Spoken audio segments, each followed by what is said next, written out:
இன்றே டவுன்லோட் செய்து உங்கள் ஃபேவரட் ஷோக்களை என்ஜாய் பண்ணுங்க. அத்தை, இப்ப கையெழுத்து போடலாம்ல? கண்டிப்பா மீனா, அதுக்கு தானே நான் வந்திருக்கேன். சார் மேடம், டாக்குமெண்ட்ஸ்ல சில கரெக்ஷன்ஸ் இருக்கு, அதை இப்பவே பண்ணிடுறீங்களா? ஓகே, பண்ணிடலாம் மேடம். என்னோட கம்பெனில இன்னையில இருந்து என் பையன் பிரகாஷ சிஇஓவா நியமிக்கிறேன்.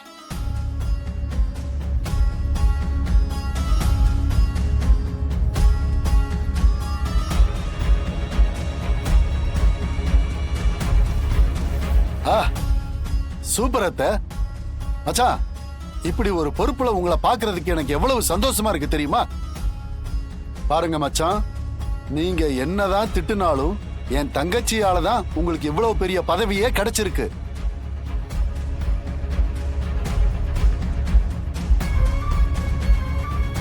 அத்தை, அப்ப சிபிக்கு? சிபிய சிஎஃப்ஓவா நியமிக்கிறேன்.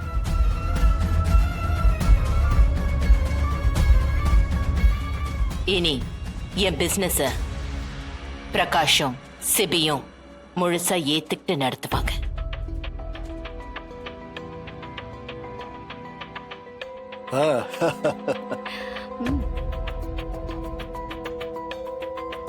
அம்மா, என்னம்மா இது? இதெல்லாம் நான் கேட்டேனா? ஏன் இப்படி எல்லாம் பண்றீங்க? வெளியே போயிட்டு வந்து எடுத்த முடிவை மாத்திருப்பீங்களான்னு காத்துக்கிட்டு இருந்தேன். ஆனா எனக்கு இதுல உடன்பாடு இல்லைம்மா.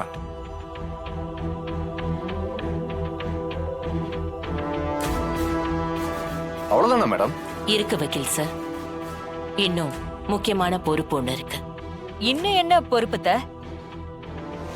அதான் எல்லாத்தையும் பிரிச்சு கொடுத்துட்டீங்களே. என்னோட நாற்காலி, சேர்மேனுங்கிற பொறுப்பு, என்னோட லெகசி, அது என் வாரிசுக்கு தானே போகணும்.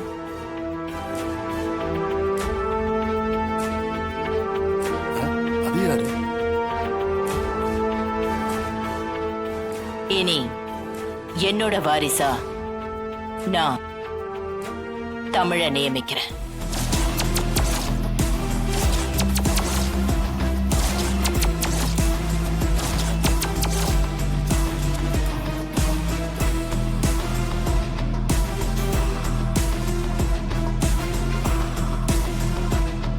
எனக்கு அப்புறம் தமிழ் தான் என் கம்பெனிக்கு சேர்மேன்.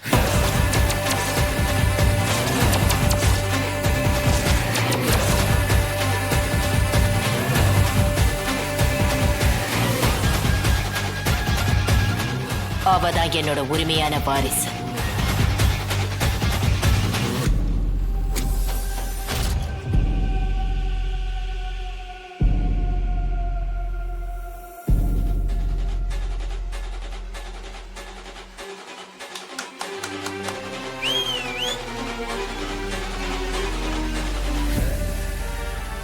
சூப்பர்மா, கலக்கிட்டீங்க. என் அம்மா இப்படி ஒண்ணு சொல்லும்போது ஏதோ ட்விஸ்ட் இருக்குன்னு எதிர்பார்த்தேன். ஆனா இவ்வளவு பெரிய ட்விஸ்ட் இருக்குன்னு நினைக்கல. ஜானு, கரெக்டான முடிவு ஜானு. நான் ப்ராப்பரா டாக்குமெண்ட் ரெடி பண்ணி ஆபீஸ்க்கு அனுப்புறேன் மேடம். சைன் பண்ணிருங்க. அப்ப நான் வரேன் மேடம். தேங்க்யூ. வரேங்க.